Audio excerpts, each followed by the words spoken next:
Estaremos tratando entonces lo que es el contexto histórico previo a la reforma o a lo que se conoce como el estallido de la reforma protestante. Quiero iniciar por lo menos citando un texto que es el texto de Hebreos capítulo 13, versículo 7. Hebreos capítulo 13, versículo 7. Quiero que leamos todos ese texto, por favor, de Hebreos capítulo 13, versículo 7.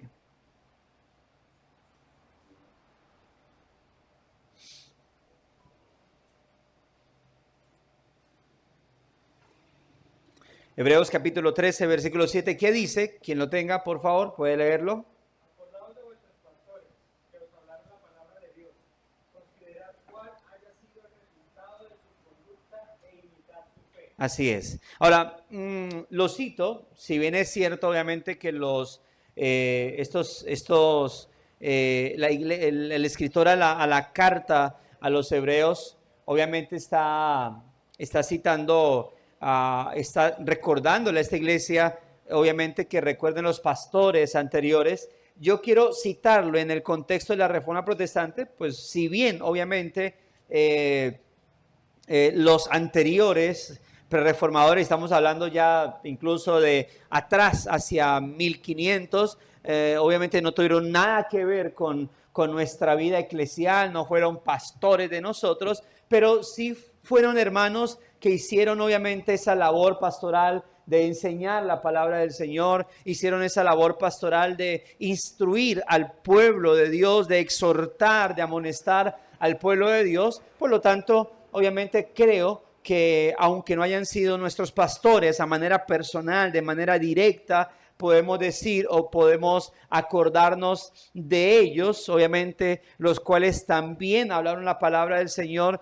a los cuales obviamente debemos observar, considerar el resultado de la conducta de ellos e imitar su fe. Porque la conducta de ellos, si bien obviamente no fueron hombres perfectos, todos estos hombres, al igual que los hombres de todos los tiempos anterior y obviamente los que vengan posteriormente, no son perfectos, pero muchos obviamente con una conducta digna de imitar. Y creo que al observar la conducta de estos hombres que se levantaron y que fueron haciendo camino hacia el estallido de la Reforma Protestante, y no solamente hicieron camino hacia ese lugar, sino que dieron lugar al estallido, y luego hombres se levantaron para seguir permaneciendo en esa reforma, pues creo que es necesario el que podamos observar, el que podamos considerar, el que podamos realmente ver la conducta y la fe de ellos y podamos sin duda alguna imitar tanto la conducta como la fe de estos hermanos, de los cuales estaremos en su momento viendo. Ahora, dice Agustín de Hipona, no necesariamente un prerreformador, sino considerado más bien un padre de la iglesia. Cuando decimos padre de la iglesia, no nos referimos al contexto de cura, ¿no? Cuando dice, ay, el padrecito de la parroquia tal. Cuando decimos padres de la iglesia, nos referimos a aquellos hombres históricos de los primeros siglos, de por sí los primeros 5 siglos, donde se levantaron posterior a los apóstoles y fueron hombres de renombre, hombres que resaltaron dentro de la iglesia porque estuvieron enseñando la palabra de Dios, estuvieron en iglesias locales y obviamente muchos de ellos pudieron resaltarse en el hecho de que se levantaron especialmente contra algunas doctrinas erróneas. Entonces escribieron cosas, tuvieron muchos escritos y por eso se le llaman padres, algunos padres posapostólicos, especialmente por esa calidad paternal que tuvieron para con la iglesia del Señor. Así que por eso se le llamaron padres, históricamente se le conocen como padres de la iglesia. Así cuando uno dice Agustín de Hipona o Cipriano, Jerónimo, uno de los padres de la iglesia, no lo decimos, recuerde, en el contexto del catolicismo romano, sino en el contexto histórico de la iglesia, de hombres que con un comportamiento paternal espiritual estuvieron siempre ahí, no solamente colocando su cara por la iglesia, en honor de la iglesia y de la sana doctrina, sino que también tuvieron muchos escritos que son dignos de ser tenidos en cuenta. Y Agustín de Hipona, uno de los más prominentes, dijo algo así como de sus muchas cosas que mencionó: Señor, hemos sido creados para ti y nuestro corazón andará siempre inquieto hasta que no repose en ti. Señor, hemos sido creados para ti y nuestro corazón andará siempre inquieto hasta que no repose en ti. Y es algo que, amados hermanos, debemos grabar en nuestras conciencias. Es algo que realmente debemos tener en nuestros corazones, porque creo que una frase como esta, de las muchas que obviamente Agustín tuvo y que muchos de los hombres prerreformadores fueron influenciados por Agustín de Hipona, creo que una de esas tantas frases que debemos grabar en nuestros corazones es esta, hermanos, que el hecho de que nosotros hayamos sido creados, como dice la Escritura, para la gloria del Señor, amado hermano, debe estar en nosotros, en nuestro ADN cristiano, amado hermano, que hasta que nuestra vida no esté reposada en el Señor, hasta que nuestra vida no ande confiada, reposada en el Señor y su palabra, nuestras vidas siempre estén inquietas. Y esto no solamente en pos de lo que ocurrió con esos hombres reformadores y reformadores, donde el hecho de ver a la iglesia y a sus dirigentes no andando en el camino del Señor, no andando a la luz de la palabra de Cristo, sino en sus propias doctrinas, en sus propias interpretaciones, hacía que ellos no tuviesen reposo por obviamente ver que no había una iglesia o no había un grupo de creyentes caminando por donde debiese caminar. Es algo que, como digo, no solamente estuvo en esos hermanos, sino que también debe estar en nosotros. Cuando nuestra vida no esté reposada en la vida espiritual, reposada en el estudio de la palabra del Señor, reposada en una correcta vida congregacional, hermanos, que podamos decir y pedir al Señor: Dios mío, que nuestro corazón siempre esté inquieto. Señor, ayúdanos a no estar contentos cuando nuestra vida espiritual no esté bien. Señor, ayúdanos a no estar contentos cuando nuestra vida o nuestro comportamiento eclesial no esté bien, cuando nuestra comunión con la palabra no esté bien, cuando nuestra vida de oración no esté bien. Señor, ayúdanos a no estar contentos. Llénanos de inquietud, porque no hay cosa más peligrosa, amados hermanos, que estar mal espiritualmente y sentirse bien. No hay cosa más peligrosa para un creyente que no estar andando correctamente en cada uno de los ámbitos cristianos, en la vida eclesial, la comunión con la palabra, la vida de oración, la comunión entre hermanos, y no sentir que nada malo esté pasando. ¿Por qué? Porque al final eso nos va arrastrando hacia este mundo, hacia los placeres, y nos va a meter en un estado de letargo espiritual sin darnos cuenta. Sin darnos cuenta, mis amados hermanos. Creo de manera personal que esa es la esencia del verdadero avivamiento. La palabra, esa frase de Agustín de Hipona, en donde no haya un despertar espiritual y se vuelva a la comunión real y profunda con Dios. Creo que el llamado, mis amados hermanos, es realmente siempre pedir esto. ¿Se acuerda de aquel pueblo de Israel cuando fue ya sacado del cautiverio babilónico y fueron llevados a su tierra natal? Y todos en el cautiverio babilónico pedían y rogaban al Señor por la liberación para poder restaurar el templo y poder nuevamente estar en su tierra, la que el Señor había entregado, y adorar al Señor como Dios lo había demandado. Pero no fue sino que estuvieran ya en su tierra. ¿Y qué pasó? ¿A qué se dedicaron? A adornar sus propias casas. Tanto que anhelaban llegar a su tierra para levantar el templo y adorar al Señor, terminaron ¿qué? Dedicándose a sus propias vidas. Y estaban ¿cómo? Tranquilos.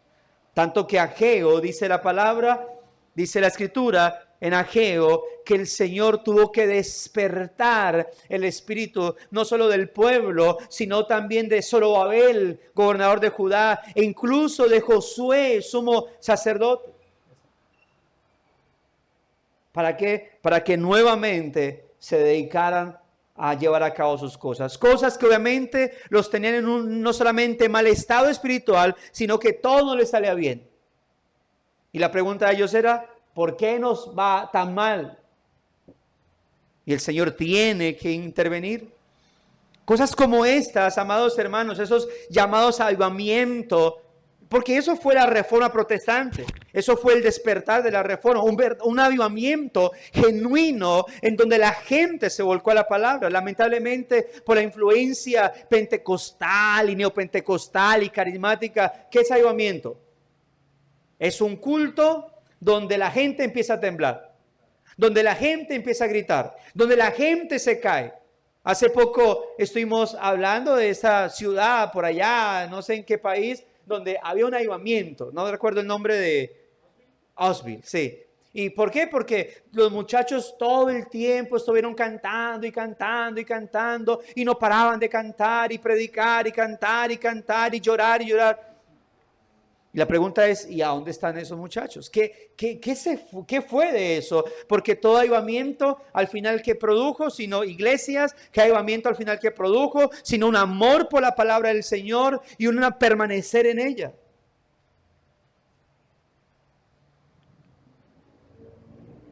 Por eso, como dijo un gran presbiteriano reformado y gran opositor al modernismo teológico, Francis Schaeffer dijo, no hay avivamiento donde no hay reforma.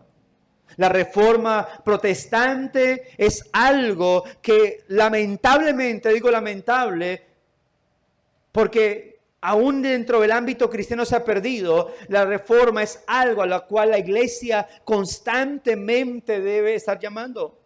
En alguna ocasión escuchaba a un pastor, no recuerdo su nombre, que decía, en el tiempo, en la era del siglo XIV, XV, el llamado de la reforma fue en un contexto católico romano.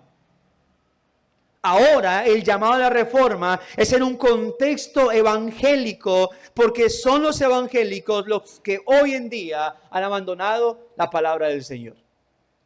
Y hay que llamar a la reforma, ya no a la iglesia católica a la cual no pertenecemos, sino a la iglesia de Cristo, pero a ese evangelicalismo que tanto profesa ser cristiano. Mis hermanos, para que haya un fuerte anhelo por la hermosura de la gloria de Cristo y odio por el pecado, puesto que esto es avivamiento, hermanos, en el pueblo de Dios debe haber un volver a la palabra del Señor. Pero un volver a la palabra de manera correcta. En alguna ocasión escuchaba a un pastor reformado, en su momento, no sé de la vida de él ahora, pero hablando con otro pastor decía, es que quiero llevar una enseñanza, quiero dar un seminario acerca de volver a la palabra de Dios. Porque hay que volver a la palabra de Dios. Porque es necesario volver a la palabra de Dios. Y este otro pastor, en una línea más pentecostal, arminiano, obviamente, después de escucharlo decía, pero usted ¿por qué me dice que va a dar un seminario de volver a la palabra de Dios si aquí lo que predicamos es la palabra de Dios? Usted en todo mi culto me va a ver abriendo la Biblia, yo no abro ningún otro libro sino la palabra de Dios. ¿Cómo así que me quiere dar un seminario y que junte a pastores para que veamos un seminario de volver a la palabra de Dios?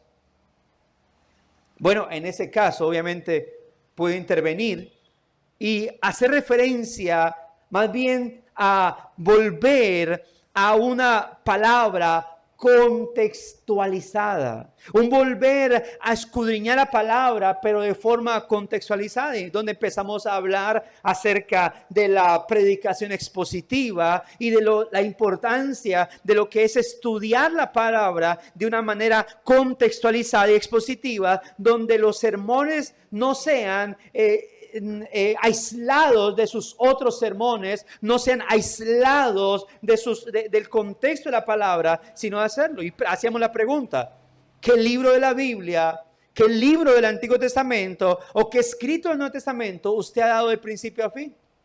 Y ese hombre, aunque llevaba muchos años, décadas en su iglesia, nunca había expuesto un solo libro de manera completa en su iglesia. De tal manera que entonces no tenía un contexto escritural acerca de cuando citaba un libro en particular. Y eso es volver, eso es parte del avivamiento, volver a la palabra del Señor, volver a las doctrinas fundamentales de la revelación escrita de Dios. Eso fue lo que se le dijo, o eso es parte del contexto histórico de la Reforma Protestante. Hoy en día, lamentablemente, como ya lo mencionamos en alguna ocasión, hay gente que llega a la congregación, y ha pasado aquí, ha pasado en la iglesia Girardot, que ahora tenemos las solas de la Reforma, y la pregunta es, ¿qué es eso? Y cuando uno ha hablado con cristianos y habla acerca de los 5 principios o los 5 pilares del cristianismo histórico, o les habla de las 5 solas de la Reforma Protestante, muchos de ellos no tienen idea alguna de lo que se está hablando. ¿Qué implica entonces? Sino que debe haber un llamado, mis amados hermanos, ¿a qué? A volver a las doctrinas fundamentales de la revelación escrita de Dios, pero ya no es a la iglesia romana. Ahora es ¿a quién? A la misma iglesia evangélica. Ahora entendemos, cuando ya nos enfocamos en la parte histórica, entendemos que eso fue lo que comenzó a suceder en Alemania en el siglo XVI, cuando el 31 de octubre de 1517, un monje agustino, preparado en esa escuela de Agustín de Hipona, un hombre agustino llamado Martín Lutero, clavó en las puertas de la iglesia del Palacio de Wittenberg sus 95 tesis, o lo que se conoce como enunciados bíblicos, los cuales comenzaron a partir de ahí un debate teológico que terminó dando origen a ese estallido de la Reforma Protestante. Ahora, el asunto es, o la pregunta que debe surgir es, ¿qué sucedió en la iglesia para que tal época fuese titulada como la Reforma Protestante? ¿Qué fue lo que empezó a ocurrir en la iglesia cristiana? Y eso nos va a llevar a observar de manera breve algunos puntos en particular. Digo breve porque, hermanos, hay libros casi de forma del gruesor de un ladrillo hablando acerca de eso. Así que hablar en totalidad del contexto histórico previo a la Reforma Protestante, pues sería una clase de quién sabe cuántos meses. Así que esto se va a ver de manera breve. Los puntos que vamos a tratar brevemente van a ser: 1, una terrible mezcla imperial; 2, la oscuridad que rodeó la iglesia cristiana; 3, la luz en medio de las tinieblas; 4, el trasfondo de la Reforma Protestante; y 5, el inicio de la Reforma Protestante, y lo que vamos a estar viendo en nuestra escuela dominical. Primero, hablemos entonces de ese primer punto, una terrible mezcla imperial. Es el primer punto, una terrible mezcla imperial. Bien sabemos que del año 30 al 33, el Señor Jesucristo se establece como la piedra angular de su propia iglesia. Y establece a 12 hombres a los cuales Él llama apóstoles. Y cuando digo a 12, no vamos a contar ni a Judas, obviamente no vamos a contar a Judas Iscariote, tampoco voy a contar a Matías, aunque fue elegido por los mismos 12, sino que voy a contar aquí entre ellos a Pablo de Tarso, al apóstol Pablo, que es quien junto con muchos creo que fue el que cubrió, el que ocupó realmente por elección divina el puesto de Judas, ¿no? ¿Y por qué? Bueno, porque cuando Matías ocupa el lugar de Judas, fue elegido por los 12, y si bien hubo una elección y echaron suertes y todo esto, y oraron al Señor, quiero recordar que a distinción de Matías, los 11 apóstoles anteriores habían sido elegidos democráticamente por el Señor y formados por Él. Por eso más adelante, vemos a Cristo apareciéndosele a Pablo, llamado Saulo. Se le aparece a Pablo,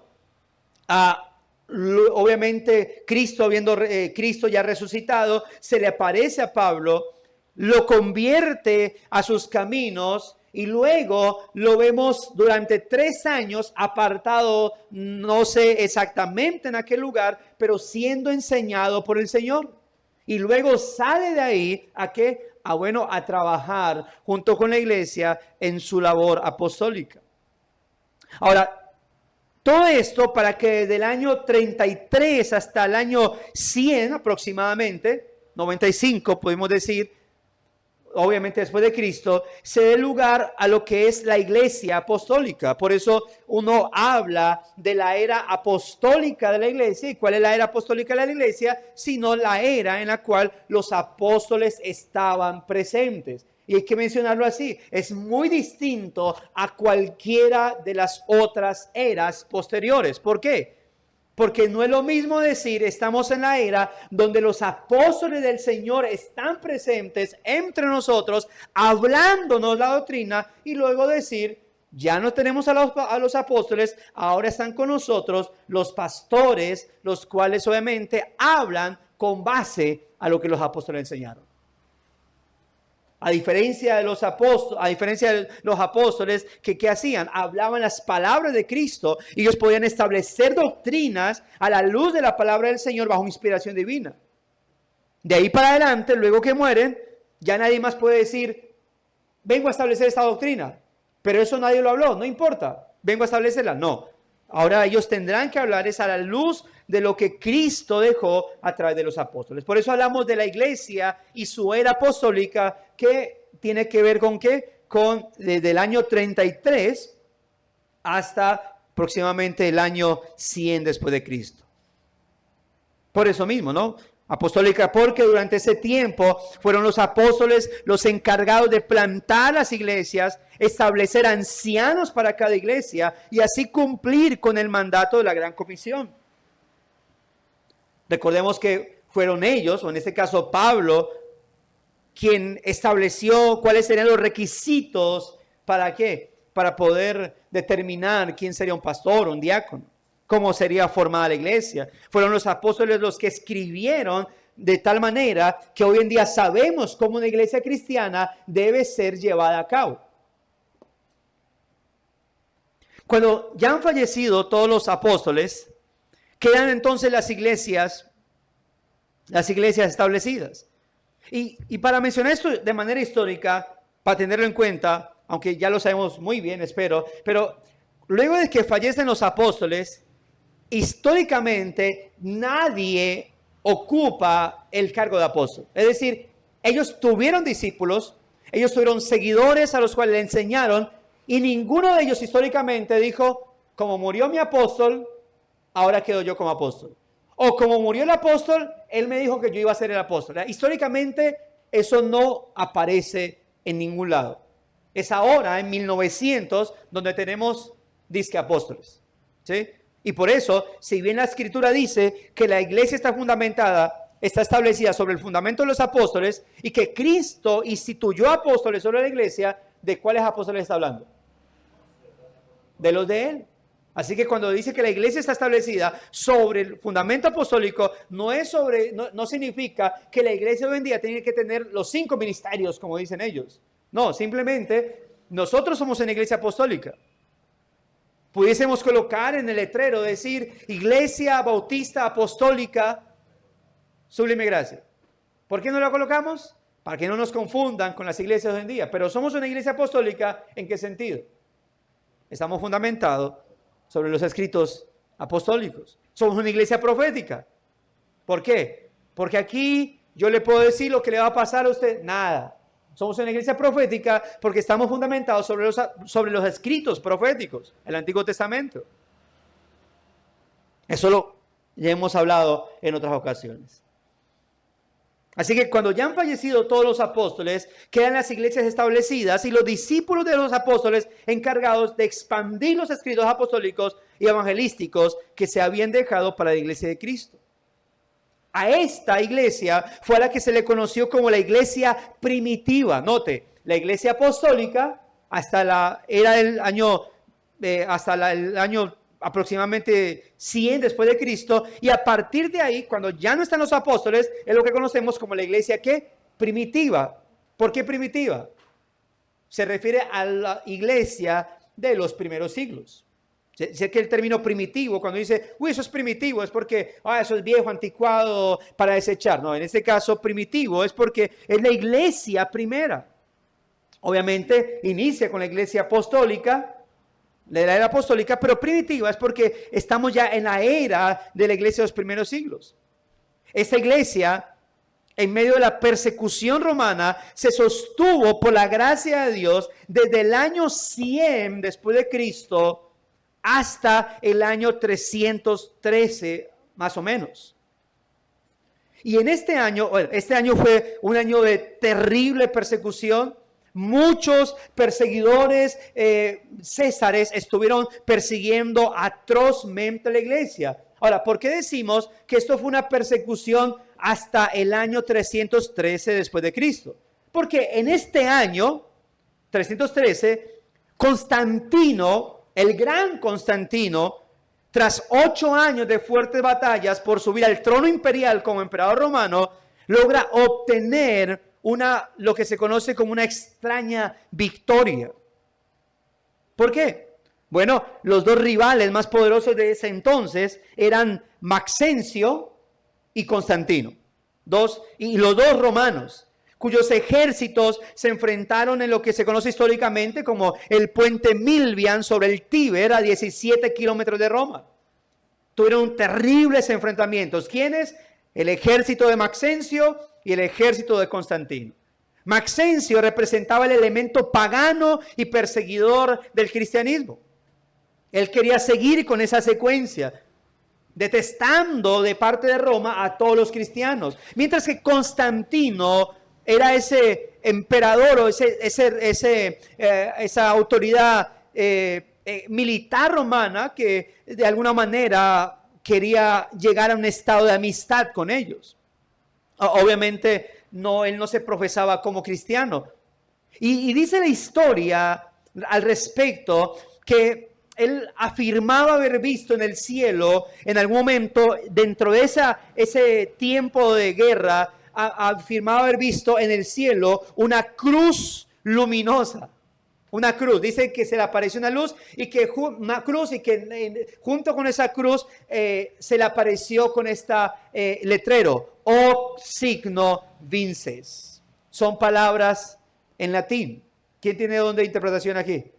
Hoc signes vinces. ¿Qué significaba? Por esta señal vencerás o conquistarás. Y más tarde, ¿qué pasó con eso? Bueno, que Constantino no solamente sabía que la cruz era un símbolo de los cristianos, sino que Constantino adopta por esas locuras. No se habla muy bien de la estabilidad mental de Constantino por sus rarezas, pero dice que adoptó esta insignia de su ejército. Y bueno, lo extraño y providencial es que la victoria fue de Constantino sobre Maxencio, que terminó ahogado en el río en donde estaban luchando. Poco después, en el 313, Constantino entonces, ¿qué hace sino promulgar su famoso edicto de tolerancia, que oficialmente puso fin a las persecuciones, no solamente a los cristianos, sino a cualquier otra secta que estuviese en aquel entonces? Eso hizo Constantino, no era un asunto de solamente a favor de la iglesia cristiana, sino que ya Constantino dijo, Roma no persiga más a ninguna otra religión. Porque Roma no solamente perseguía, obviamente, a estos personajes, Roma no solamente perseguía a estos, a los cristianos, sino a cualquier otro que no se sometiera, obviamente, a el romanismo pagano. Así que, ¿qué hizo? En los 213 promulgó su famoso edicto de tolerancia, que oficialmente puso fin a las persecuciones. No fue sino hasta el 323 que Constantino llegó a ser supremo emperador y que se entronizó y que obviamente que se llegó a ser supremo emperador, obviamente, y que supuestamente se convirtió al cristianismo, ¿no? Fue para esa época. Pero ya luego, como dije, venía simpatizando con ellos. Ahora, el primer día de la semana, lo que se conoce como domingo para los romanos, se proclamó como día de descanso y de adoración. Su observancia pronto llegó a generalizarse en todo el imperio. Incluso para el año 321, Constantino prohibió mediante edicto, mediante ley, que las cortes se abriesen los domingos, excepto con el propósito de liberar esclavos. También en ese día los soldados tenían la orden de no hacer sus ejercicios militares diarios. Sin embargo, los juegos públicos continuaron ese día domingo, con la tendencia de hacer ese día uno de fiesta en vez de santo. Así que los sabatistas, por ejemplo, terminan diciendo o han llegado a decir que el día de reposo, domingo, se estableció por Constantino y que por eso el día domingo es la marca de la bestia y que toda iglesia que guarde el día domingo como día de reposo pues está marcado por el diablo. Es lo que dicen los sabatistas, entre ellos los adventistas, ¿no? Los cuales, recuerde, no son hermanos en la fe, ¿no? Entonces, ¿pero qué hizo Constantino? La iglesia ya venía desde entonces guardando el día de reposo, solo que como él compaginaba con los cristianos y a muchos cristianos no los dejaban asistir a su iglesia por causa de sus trabajos. Entonces, ¿qué hizo Constantino? El 321 establece mediante edicto que el día domingo, lo cual se conocía por Roma como el día del sol, pues debía guardarse. Nadie debía obligar a nadie a trabajar el día domingo porque era un día de descanso y de adoración. El asunto es que Constantino no lo establece para que los cristianos solamente vayan a adorar a su Dios. Constantino lo establece para que cualquier religión que quiera ese día sacarlo para su deidad, para su religión, lo hacía. Pero obviamente simpatizaba mayormente con, obviamente, con los cristianos. Así que eso terminó siendo de gran beneficio para la iglesia. Es como si el alcalde hoy en día estableciese que el día de plaza no sería domingo, sino día sábado. Esto obviamente molestaría a muchos sabatistas de acá, sin duda alguna, pero nos beneficiaría a nosotros, los cristianos, y no solamente a nosotros, a muchas religiones que les gusta reunirse los días domingos, simplemente porque es el día de fiesta o descanso. Pero en nuestro caso, Esteban, quieto por favor. ¿Recuerda lo que le pasó la otra vez con su mamá? Entonces, en cuanto a nosotros, recordemos, no guardamos el día de reposo, domingo, porque sea domingo y porque es más fácil. Porque es el día que no hago nada. Porque es el día que estoy libre. Nosotros, los cristianos, guardamos hoy domingo, el día de reposo, es por asuntos bíblicos. Porque el primer día de la semana fue el día en que Cristo resucitó, fue el día en que se derramó el Espíritu Santo. Es por eso que nosotros tenemos esa inclinación a guardar el día de reposo. No es porque es que tengo el día libre y por eso lo guardo. Debemos entender obviamente esa objetividad en nuestro punto, ¿no? En nuestro guardar el día de reposo. Por eso incluso desde la cultura romana, el primer día de la semana se llama domingo. ¿Por qué se llama domingo? Porque ¿a quién se lo conmemoraban? ¿Quién recuerda? No. ¿Ah? Exactamente. Porque era un día que se le conmemoraba al dios Sol. Ellos adoraban cualquier cosa. Recuerde, los nombres de la semana era porque eran días dedicados a sus dioses. Lunes, a la luna. Martes, a Marte. Miércoles, a miércoles, no, a Mercurio. Jueves, a Júpiter. Viernes, a Venus. Sábado, a Saturno. Eran días que los romanos, los nombres de nuestros días son días, obviamente, son nombres porque eran dedicados según su ¿qué? Según su Dios. Bueno, en inglés, ¿cómo se dice domingo? Sunday, día del sol, ¿ve? Entonces, y es pecado llamarle domingo, entonces. No, para nosotros obviamente no debe ser pecaminoso eso. Como dice la Escritura, el ídolo nada es. Así que, aunque digamos domingo, yo no digo, hoy domingo nos reunimos para orar al Señor, pero domingo es el día del sol, sí, pero eso en Roma, eso lo hizo así Roma. Hoy en día ya ni siquiera lo olvidarán, ni siquiera lo recordarán, o puede ser que sí, pero nosotros, por eso los judíos no le tenían nombre a los días. ¿Cómo lo llamaban ellos? Día 1 o primer día, segundo día, tercer día, cuarto día. Eso era como llamaban ellos los días. Eso es como para poder resaltar cositas dentro de esta era en la cual estamos ubicados. Recuerden que estamos bajo el primer punto. ¿Se titula qué? Una terrible mezcla imperial. En el 324 se reconoció, note esto, se reconoció el cristianismo como la religión oficial del Imperio Romano.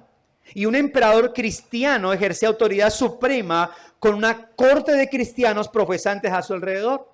En un instante, los cristianos pasaron del anfiteatro romano, donde eran comidos por las bestias, descuartizados por los romanos, a ocupar un sitio de honor en el trono que regía al mundo, Roma, para aquel entonces. Obviamente para ese tiempo Roma ya no tenía la fuerza que tenía al principio, ¿no? En la era de Cristo. Ya para ese tiempo, aun cuando era prominente, ya venía en descenso. El asunto es que el resultado del triunfo del cristianismo fue bueno, ¿ve? Inevitablemente la alianza del Estado y la Iglesia, pero inevitablemente la alianza del Estado y la Iglesia terminó trayendo también muchos males, hermano. El cese de la persecución fue una bendición, sin duda alguna. ¿A quién le gusta ser perseguido? A nadie.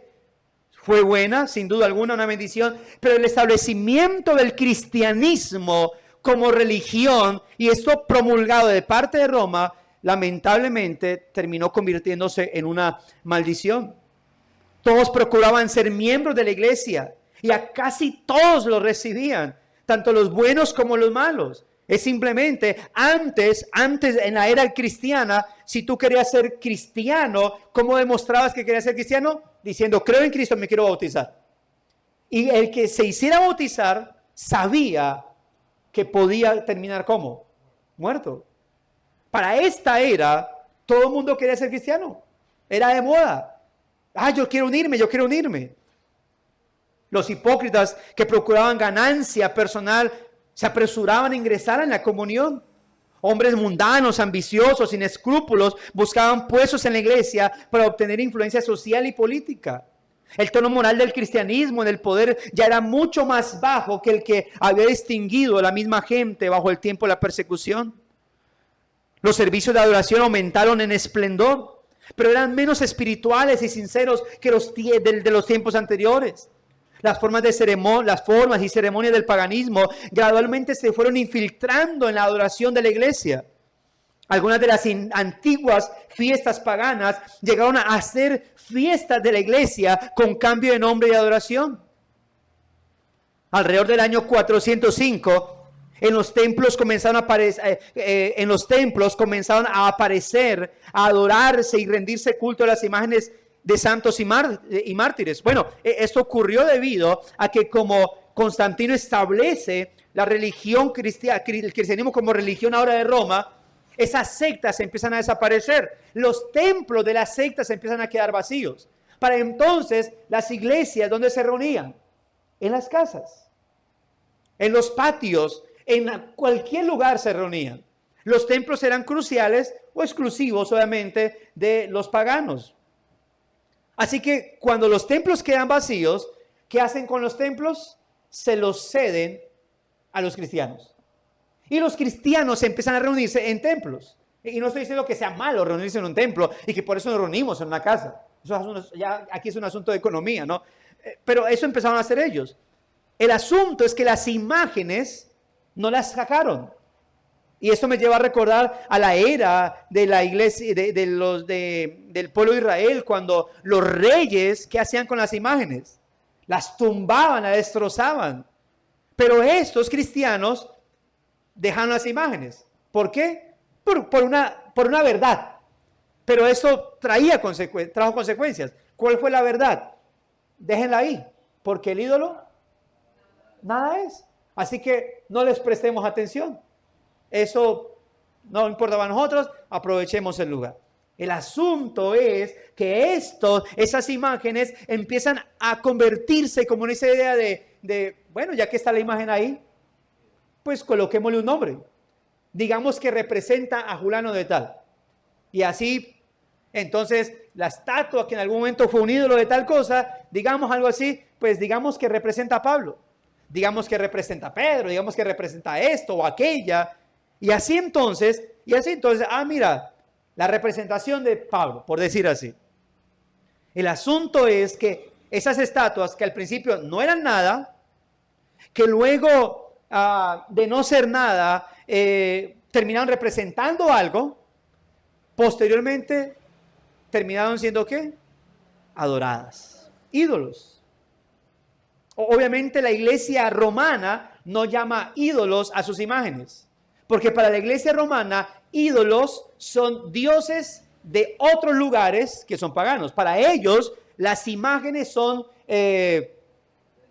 representaciones. Ellos tienen un nombre, algo así muy particular. Son representaciones. Entonces son elementos santos de su culto de adoración, porque no es un ídolo, no es la representación del agua, es la representación de San José, de San Pablo, de San Pedro, de San Judas, de San de San lo otro, de Santa Marta, todo ese tipo de cosas. Para ellos son imágenes supuestamente bíblicas y por lo tanto no son ídolos, pero en realidad eso son.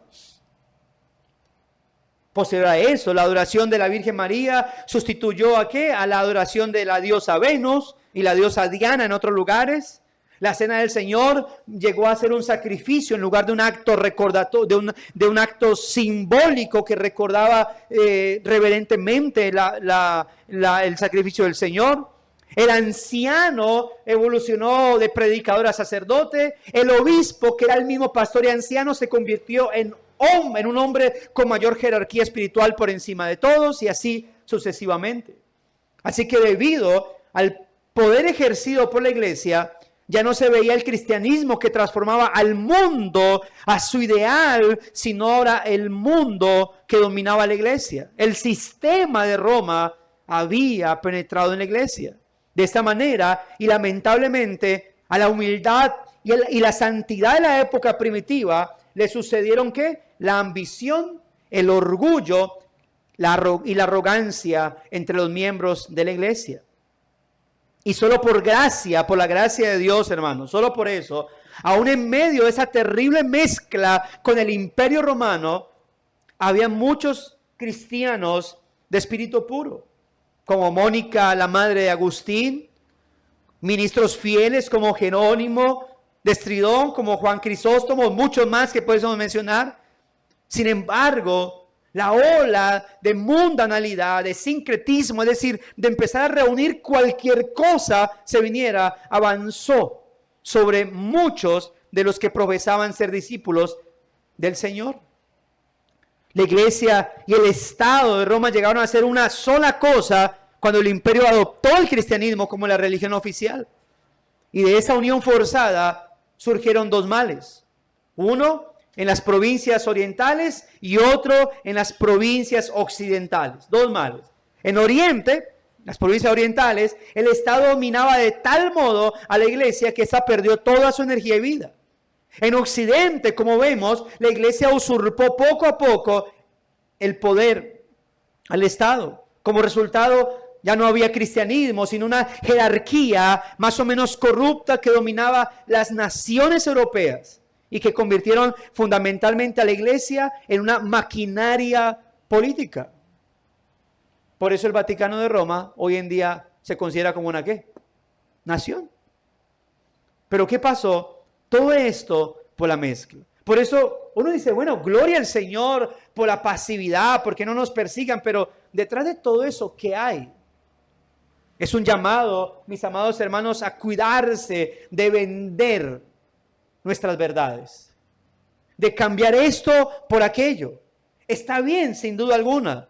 Claro, cómo hoy en día se habla de cómo la iglesia debiese meterse a dominar la política, a dominar las esferas de la actuación, a dominar las esferas de esto, de aquello, lo otro. Sí, está bien, siempre y cuando el cristianismo al final no termine siendo permeado por esos asuntos. De tal manera que como hoy en día termina diciéndose como la libre conciencia, como si la libre conciencia fuera de, bueno, estamos en Cristo, no estamos sometidos a la ley, podemos hacer lo que queramos. Así como pasó en aquel entonces, ha pasado hoy en día, mis amados hermanos, y debemos cuidar que no ocurra en nuestras congregaciones, que no ocurra en nuestra iglesia local. Bueno, vamos a permitir esto, vamos a permitir aquello, vamos a permitir lo otro, para que así entonces haya más aceptación, haya más viabilidad en la iglesia. Cuando la iglesia ha canjeado lo que la Biblia dice para ella, para la iglesia, lo ha canjeado por ciertos asuntos para que la iglesia tenga más prominencia, más concurrencia. ¿Qué ha pasado con esas iglesias bíblicas? Han decaído en su celo por la palabra del Señor. Y por eso debemos tener mucho cuidado con no rebajar nuestras verdades bíblicas, mis amados hermanos. Ese es el primer punto que tratamos entonces el día de hoy. Una terrible mezcla imperial. Si Constantino junto con Roma realmente se hubieran convertido al cristianismo, hubiesen tenido que ser una religión celosa de la palabra del Señor y no canjeando cosas. Eso fue Constantino.